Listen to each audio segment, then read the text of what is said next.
블랙홀의 정체부터 살펴볼게요. 이름 그대로 우주에 있는 검은 구멍, 이렇게 생각하시는 분들이 아직 계실 텐데요. 사실 검은 구멍이 아닙니다. 원래 이름도 블랙홀이 아니에요. 어두운 별, 다크스타, 이런 이름들로 불렸습니다. 지금의 블랙홀이라는 이름은요, 빛조차 빠져나올 수 없는 곳이라는 걸 직관적으로 알려주려고 20세기 중반에 존 휠러라는 물리학자가 만든 이름입니다. 블랙홀의 진짜 정체는 구멍이 아니고 죽은 별이에요. 그런데 모든 별이 이렇게 죽어서 블랙홀이 되는 건 아니고요. 질량이 아주 큰 별들만 블랙홀이 될 수 있습니다. 별이 어떻게 블랙홀이 되는지 간단하게 설명해 드리면요. 우주 공간에 존재하는 물질들이 서로의 중력으로 뭉쳐지면서 스타, 별이 태어나는데요. 별은 자기 자신의 무게 때문에 중심으로 계속 눌려서 안으로 꺼지려고 합니다. 이때 별 내부는 온도와 압력이 엄청나게 커지면서 내부의 연료를 태워서 밖으로 밀어내는 힘을 만들어요. 그런데 이 에너지가 다 소실되면 어떻게 되겠어요? 중력을 이길 힘이 없어지겠죠? 그러면 별, 그중에서도 질량이 큰 별들이 중력에 의해서 붕괴하면서 폭발을 일으키는데요. 너무 눈부시게 빛나니까 이걸 초신성이라고 합니다. 그런데 정말 질량이 큰 별, 태양보다 20배 이상 질량이 큰 별은요, 중력이 너무 커서 폭발이 일어난 후에도 붕괴를 멈추지 않고 한 점으로 뭉쳐져요. 더 이상 압축될 수 없는 한계까지 한 점으로 압축되는데 이게 바로 블랙홀입니다.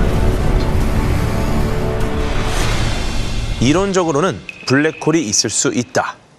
계산에 성공하긴 했지만 사실 과학자들은 블랙홀이 실제로 있을 거라고 믿지는 않았어요. 실제로 관측되지도 않았거든요. 왜냐? 빛을 안 내니까. 우리 눈에 안 보이잖아요. 그러다 아주 최근에서야 인류 최초로 블랙홀의 사진을 찍는데 성공합니다. 2019년 4월 10일, 정말 얼마 안 됐죠.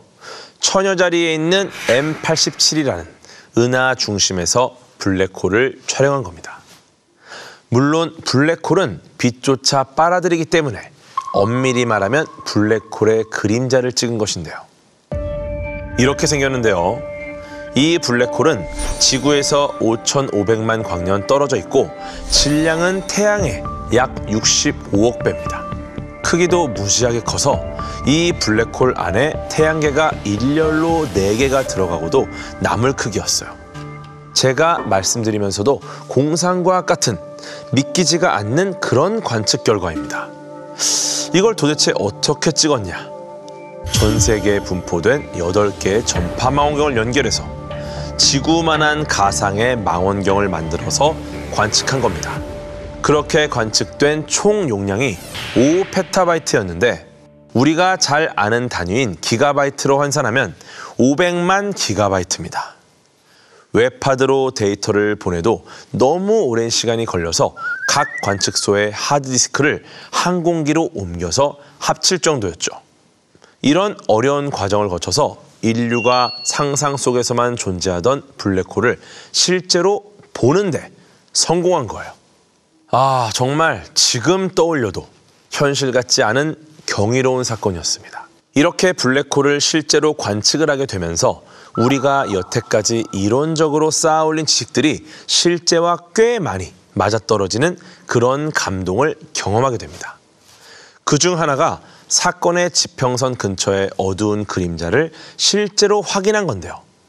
사건의 지평선, 가수 유나님의 곡으로 많이들 아시죠? 사건의 지평선은 한마디로 블랙홀의 경계입니다. 블랙홀과 바깥 세계가 만나는 경계인 거죠.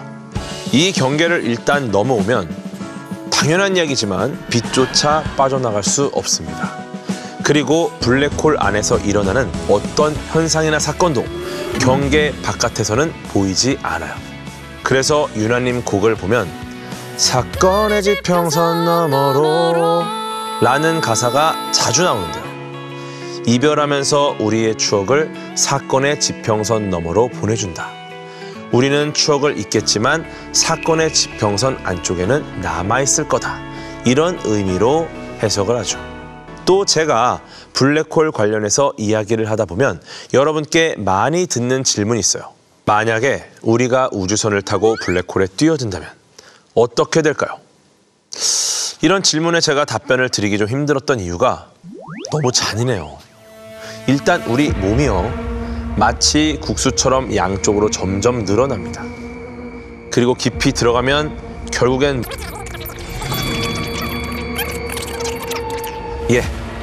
홀어물이 되죠.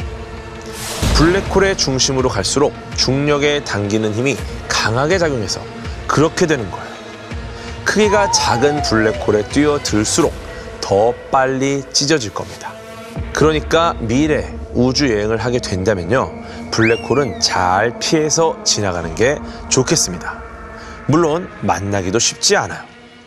자, 이제 블랙홀에 대해서 대략의 설명은 드린 것 같은데요. 호킹이 블랙홀을 포함해서 우주 연구의 대가라고 말씀드렸죠. 호킹은 케임브리지 대학에서 박사 학위를 받기 전부터 유명했습니다. 1966년에 저명한 물리학자였던 프레드 호일을 정면으로 반박하는 연구를 내놨거든요. 프레드 호일, 빅뱅이라는 말을 어쩌다 보니 만든 분이죠. 대체 호킹이 뭘 반박을 했냐? 1960년대 초반에는 우주론의 관심사가 우주의 시작이 있느냐였어요. 여기에 정상 우주론과 빅뱅 이론이라는 두 가지 이론이 대립하고 있었습니다. 정상 우주론은 우주가 시작점이 없이 예나 지금이나 항상 같은 모습 그대로 있었다는 주장입니다. 이게 프레드 호일이 주장한 이론인데 그때까지만 해도 이 이론이 주류였어요. 반대로 빅뱅 이론은 우주엔 시작점이 있다. 뜨겁고 밀도가 높은 하나의 점이 폭발하면서 우주가 만들어진 거다. 빅뱅, 큰 펑, 이런 이론입니다. 이게 지금 우리가 알고 있는 우주의 탄생 이론이죠. 자, 호킹은 어떻게 생각했을까요? 우주는 어느 한 점에서 시작했을 거라는 빅뱅 이론을 지지했습니다. 왜냐? 그때 호킹은 로저 펜로즈라는 수리물리학자랑 친했는데요. 펜로즈가 증명한 특이점 정리를 보고 우주의 시작점에 대한 힌트를 얻었거든요. 특이점은 엄청난 중력을 가지고 있어서 시공간을 포함한 모든 것이 사라지는 우주 공간의 한 점을 말합니다.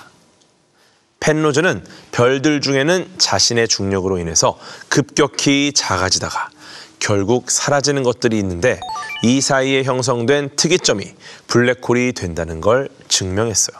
호킹은 펜로즈의 연구를 보고 블랙홀에 특이점이 있다면 우주도 특이점으로부터 시작되지 않았을까라는 생각을 합니다.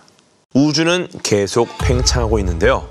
시간을 되돌리면 우주도 점점 작아질 거라는 거죠. 우주가 점점 수축하고 수축하다가 결국 단 하나의 점으로 모일 것이다. 이런 생각을 한 거예요. 호킹은 이걸 펜로즈랑 같이 계산해서 1970년 호킹-펜로즈 특이점 정리를 발표합니다. 이렇게 호킹은 우주의 시작점이 있다는 빅뱅 이론의 강력한 근거를 만들어내면서 프레드 호일의 정상 우주론을 제대로 반박합니다. 우주의 탄생을 설명하는 빅뱅 이론에 호킹이 크게 기여한 거죠. 특이점 정리로 유명세를 얻은 호킹은 이제 본격적으로 블랙홀을 연구하게 됩니다. 그리고 1974년에 호킹을 스타로 만든 대단한 업적을 내놓는데요. 바로 호킹 복사입니다. 많이들 아시다시피 블랙홀은 빛을 포함해서 주변의 모든 물질을 빨아들입니다. 블랙홀에 한번 들어간 물질은 절대 빠져나올 수 없다고 알고 있었어요. 그런데 호킹이 이걸 뒤집는 연구를 내놓습니다. 블랙홀에서도 빠져나오는 게 있다. 블랙홀 밖으로 입자와 에너지가 방출된다라고 한 거예요. 이런 현상을 호킹의 이름을 따서 호킹 복사라고 합니다. 복사는 난로가 열을 내보내는 현상처럼 빛이나 열이 나오는 걸 말해요. 그래서 호킹은 우리가 아는 것처럼 블랙홀이 완전히 검지는 않다고 주장합니다. 빛이 조금씩 방출되고 있는 것처럼 보이기 때문이죠. 그럼 호킹 복사는 왜 일어나는 걸까요? 이게 쉬운 내용은 아니라서 진짜로 아주 간략하게만 말씀드리면요. 양자역학에 의하면요. 입자와 반입자라는 쌍이 계속 생겼다 사라졌다 하는데요. 이게 블랙홀 가까이에서 생겼을 때 하나가 블랙홀에 빨려 들어가면 나머진 짝을 잃어버리고 블랙홀 밖으로 날아간다는 거예요. 그렇게 밖으로 방출된 입자가 호킹 복사가 되는 겁니다. 이게 왜 과학계에서 충격을 불러왔냐? 그전까지 블랙홀은 계속 물질을 빨아들이기만 하기 때문에 질량이 점점 더 늘어난다고 알려져 있었어요. 모든 것을 집어삼키고 뱉는 건 하나도 없는 거야. 그런데 호킹은 블랙홀에서 입자가 계속해서 방출될 수 있기 때문에 블랙홀은 필연적으로 점점 작아지게 된다. 그래서 언젠가는 사라질 수 있다라는 아이디어를 제시한 거예요. 그래서 호킹 복사를 블랙홀 증발 이론이라고 부르기도 합니다. 하나 알아두셔야 할 것은 블랙홀이 정말 증발하는지는 아직까지 관측되지 않았다는 겁니다. 호킹 복사를 통해서 블랙홀의 질량이 줄어들려면 우리가 아는 우주의 나이보다도 긴 시간이 필요하거든요. 호킹 복사는 어디까지나 이론적으로 그렇다는 것이죠. 어쨌든 기존의 블랙홀에 대해 알고 있던 것들을 뒤집은 호킹 복사는 호킹을 물리학계의 스타로 만들어줬는데요. 이게 정말 엄청난 아이디어인 이유가 뭐냐면 상상할 수 없을 만큼 거시적인 천체인 블랙홀에 눈에 보이지 않는 미시세계의 양자역학을 접목한 혁신적인 발상이었기 때문이에요. 호킹은 이 연구로 32살에 세계 최고의 과학학술 모임 영국 왕립학회의 최연소 회원으로 선출됩니다. 그 후로도 과학계의 커다란 상들을 휩쓸게 되죠. 그런데 말입니다. 호킹 복사는 큰 주목을 받은 동시에 커다란 논란을 가져왔습니다. 왜냐하면 호킹 복사가 양자역학의 중요한 원칙을 거스르기 때문이에요. 이게 무슨 소리냐? 양자역학에 따르면 정보 보존 법칙이라는 게 있는데요. 여기서 정보라는 건 어떤 입자의 특징에 대한 정보를 말합니다. 인간이 DNA라는 정보를 갖고 태어나듯이 입자도 자신에 대한 정보를 갖고 있어요. 정보 보존의 법칙에 따르면 입자가 가진 정보는 절대로 사라지지 않습니다. 서로 합쳐지고 분리되고 지지고 볶고해도 그 정보는 사라지지 않고 영원해요. 그래서 그때까지 과학자들은 모든 물질과 정보는 블랙홀 속에 존재하고 있을 거야. 사건의 지평선에 가려져서 보이지 않는 것뿐이야. 이렇게 믿고 있었어요. 그런데 호킹이 아주 충격적인 이야기를 합니다. 블랙홀에 들어간 정보들은 손실되고 사라진다. 방출되는 호킹 복사는 에너지만 가졌을 뿐 정보는 갖고 있지 않다. 과학계는 난리가 납니다. 왜냐? 정보 보존 법칙이 깨지면 우주를 지배하는 물리 법칙이 무너지는 거거든요. 예를 들어 의자가 있습니다. 이걸 물리적으로 부수어도 다시 고치면 원래 의자가 되겠죠. 아니면 태워도 이 타고 남은 입자들을 잘 모아서 결국 원래 의자로 바꿀 수가 있습니다. 물론 입자 수준으로 배열을 다시 해야 하고 에너지가 많이 드는 굉장히 힘든 작업이겠지만 할 수는 있죠. 그런데 블랙홀로 의자를 던지면 의자라는 존재 자체가 증발하고 원래 의자로 우리는 복원할 수 없다는 것. 이건 양자역학이라는 우주의 가장 근본적인 법칙이 깨지는 상황인 거예요. 이론 전체가 무너지거나 수정되어야 한다는 말입니다. 여기서 생기는 딜레마를 블랙홀 인포메이션 패러독스, 블랙홀 정보 역설이라고 합니다. 그래서 레너드 서스킨드라는 미국의 이론 물리학자가 여기에 정면으로 반박했어요. 서스킨드와 호킹은 무려 20년 동안 격렬한 논쟁을 벌였는데요. 서스킨드의 주장은 블랙홀에 떨어진 정보가 블랙홀의 경계면인 사건의 지평선에 저장될 가능성이 있다는 거였습니다. 둘의 대결, 어떻게 끝났을까요? 결국 2004년에 호킹이 자신의 주장을 철회하고 논문을 수정합니다. 블랙홀에 들어간 정보가 뭉개진 형태로 다시 나올 수도 있다고 주장을 바꾼 거예요. 그리고 레너드 서스킨드는 2008년 이 논쟁을 담은 책 블랙홀 전쟁을 출간하기도 했습니다.